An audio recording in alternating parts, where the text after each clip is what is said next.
Minamahal ng mga delegates, maligayang paglalakbay kasama ang Panginoon, patungo sa Panginoon, at may pusong pinananahanan ng Panginoon.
Ang bawat paglalakbay sa mga banal na dambana ay nagpapaalala sa atin ay isang ating huling patutunguhan.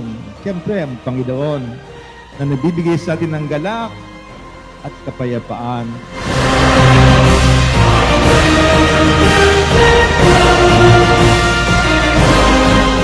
Tulad ng tinura ni San Agustin, "You have made us for yourself, O Lord. And our hearts are restless until they rest in you." Muli, minamahal na mga delegates, welcome sa Diocese of Malolos. Welcome sa Diocesan Shrine and Parish of St. Augustine. Malugod po namin kayong tinatanggap. Tuloy po kayo sa Baliwag City.